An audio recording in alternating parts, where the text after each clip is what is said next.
Welcome to Keeping It Simple number 1, presented by the Bottom Line Bookkeeping Service. The first presentation in this series is all about backing up your QuickBooks data files. We start with the end in mind because he who laughs last has the most current backup file. We're going to cover the basics of backing up, when, how, and where. Then we're going to show you how to restore your data file. And finally, today we're going to show you how to set up an auto backup.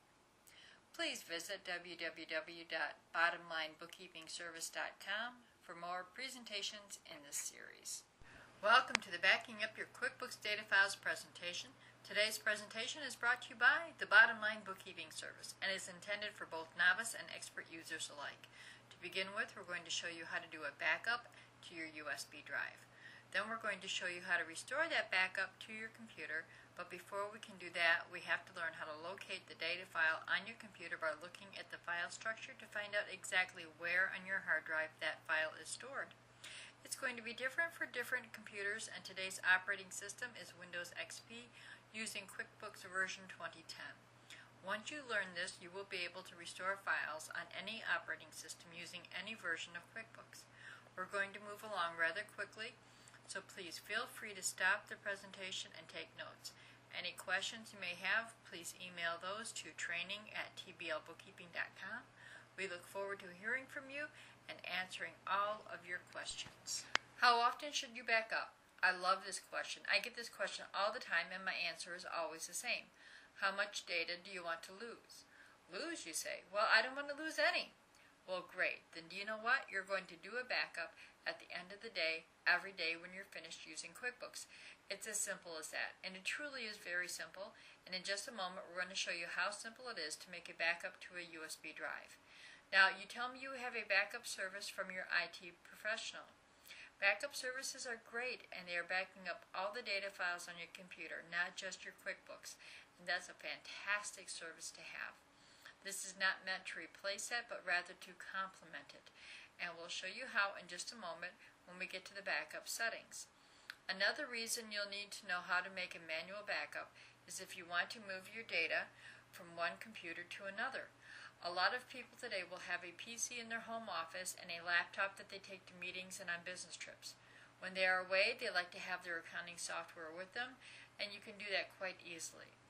You do a backup from your PC, restore it to your laptop, go to your meeting, do your work, make your sales orders, your estimates, whatever you need to do. Then you come back, you take a backup from your laptop and restore it to the PC, and you're good to go. It's quite easy. To make it even easier, how would you like to know how to set up an auto backup? It sounds great, doesn't it? And we'll show you how before the end of today's presentation. Next, we're going to talk about backup options and how to set them. Now, before we do our backup settings in QuickBooks, I want you first to become familiar with your USB drive. I want you to look down the end of it, the end that you'll be plugging into your machine, and notice that half of it is open and half of it is closed off. And that's going to correspond to the USB port on your computer.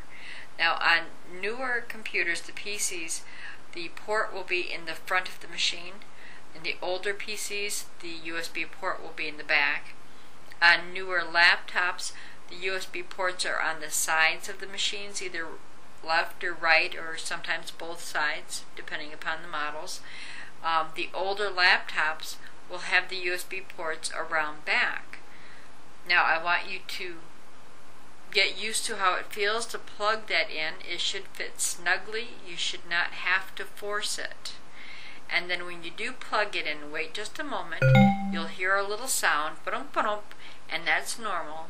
And then a little box will open up. That box indicates your USB drive. Because your USB drive is an external storage device, it will have a drive letter associated with it, and it's important to know that letter.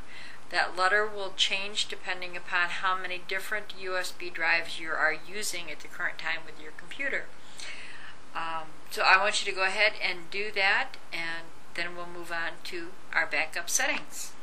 Thank you for taking the time today to view this sample video.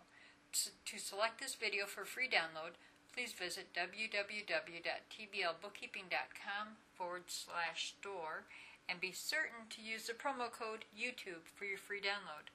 Please send all questions to training@tblbookkeeping.com. We look forward to hearing from you.